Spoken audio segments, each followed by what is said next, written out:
అందరికీ నమస్కారం. నా పేరు కందిశంకర్. మాది బొమ్మనపల్లి గ్రామం. నేను 1వ వార్డు మెంబర్ను.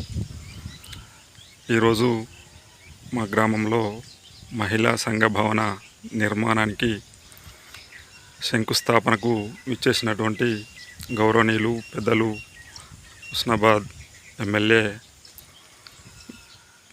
రవాణా శాఖ మరియు బీసీ శాఖ మంత్రులు పొన్నం ప్రభాకర్ గారు విచ్చేసిన సందర్భంగా కార్యక్రమం అనంతరం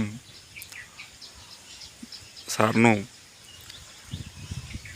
మొన్న వేసంగిలో జరిగినటువంటి వడ్ల కొనుగోలు విషయంలో ఒక లోడు పంపిస్తే మనము 150 బస్తాలు, అవి కూడా 43 కిలోలు పెట్టి లోడు పంపిస్తే అక్కడ 63 క్వింటాళ్ళు వచ్చినప్పటికీ మళ్ళీ అదనంగా 4 బస్తాలు అంటే 160 కిలోలు, అంటే ఇవి 3 క్వింటాళ్ళు, అవి 160 కిలోలు, 4 క్వింటాల్ 60 కిలోలు అదనంగా మిల్లర్లు కటింగ్ పెట్టి రైతులను ఇబ్బందికి గురి చేసినారని మంత్రి గారి దృష్టికి తీసుకుపోవడం జరిగింది.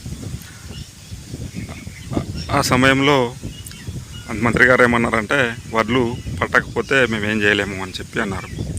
ఆ తర్వాత మరి పెన్షన్లు, మేము వార్డు మెంబరం కదా, మళ్ళీ కొత్త పెన్షన్లు ఎప్పుడు వస్తున్నాయి అని చెప్పి అడుగుతున్నారు సార్. మరి పెన్షన్లు ఎప్పుడు ఇస్తారు సార్ అని చెప్పి అడగడం తోటి సారు కోపానికి వచ్చి, మీ వార్డులో ఏ సమస్యలున్నా మీ వార్డు మెంబర్ ఇంటికి పోయి అడుగురని నా మీదకి చెప్పడం, అలానే నువ్వేమన్నా లీడర్ అవుతావు అనుకుంటున్నావా అని బెదిరించడం జరిగింది.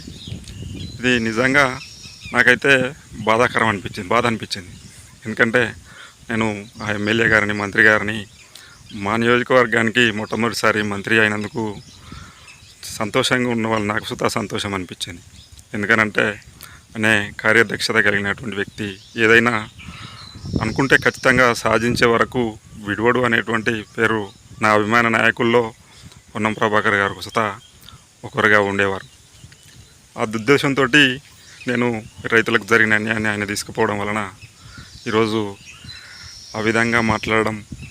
సరే, నేను వార్డు మెంబర్ను, నా మీదకి నా వార్డు ప్రజలను ఉసిగొల్పినట్టు మాట్లాడినప్పుడు మరి మీరు ఒక నియోజకవర్గానికి ఎమ్మెల్యే గారు, మరిగా మీరు ఒక రాజ్యాంగబద్ధమైనటువంటి పదవిలో ఉండి రాష్ట్రంలోనే ముఖ్యమంత్రి గారి తర్వాత మీరు ద్వితీయ స్థానంలో ఉంటే, 2వ స్థానంలో ఉన్నటువంటి మంత్రి వర్యులు ఇలా మాట్లాడడం నాకు నిజంగా నా మనసును బాగా కలిసివేసింది.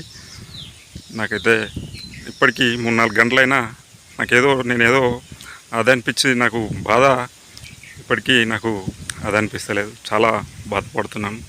ఈ సందర్భంగా అందరూ గమనించాలని కోరుకుంటున్నాను.